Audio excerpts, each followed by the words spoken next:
It's a simple idea, with big implications. Changing the way we eat could prevent many of the chronic diseases we suffer from today. But is there a way to be sure of this?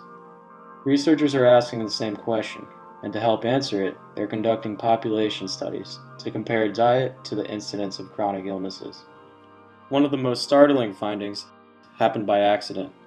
In 1980, a group of researchers compared the Greenlander and Danish populations.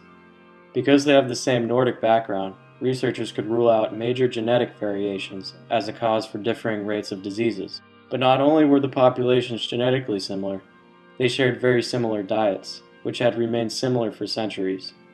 What researchers were most interested in was the abnormally high level of fat consumption in these populations. In fact, researchers were initially conducting a study on the effect of fat consumption on heart disease, but what they stumbled across was something revolutionary. They found that Danes had abnormally high instances of certain chronic illnesses, but their Greenland counterparts mysteriously had unusually low rates of these diseases. Certain diseases were even completely non-existent among the Greenlanders. Researchers were dumbfounded. How could two seemingly identical populations have such a discrepancy in disease rates?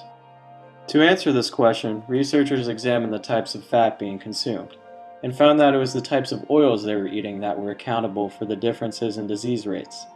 More specifically, it was two types of polyunsaturated oils, omega-3 and omega-6. Omega-3 oils have a double bond on the third carbon molecule from the omega end, while omega-6 oils have a double bond on the sixth carbon molecule.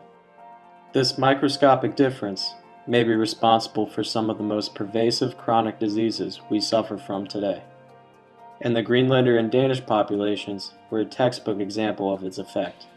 The Greenlanders were consuming only half the amount of problematic omega-6 oils than Danes were, and they were also consuming almost 5 times the amount of healthier omega-3 oils than the Danes. This ratio of low consumptions of problematic omega-6 oils and high consumptions of omega-3 oils was responsible for the Greenlanders' low incidence of heart attacks, psoriasis, thyroid toxicosis, rheumatoid arthritis, ulcers, and cancer.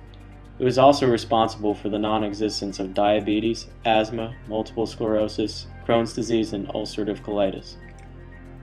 But across the sea, these diseases were running rampant through the population of their Danish counterparts.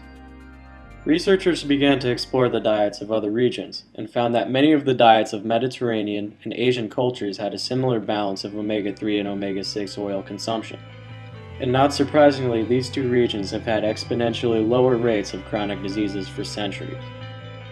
Simply eating a more traditional Mediterranean or Asian diet may be enough to affect change on chronic illnesses. The treatment for reversing the invisible epidemic may have been hiding in plain sight all along.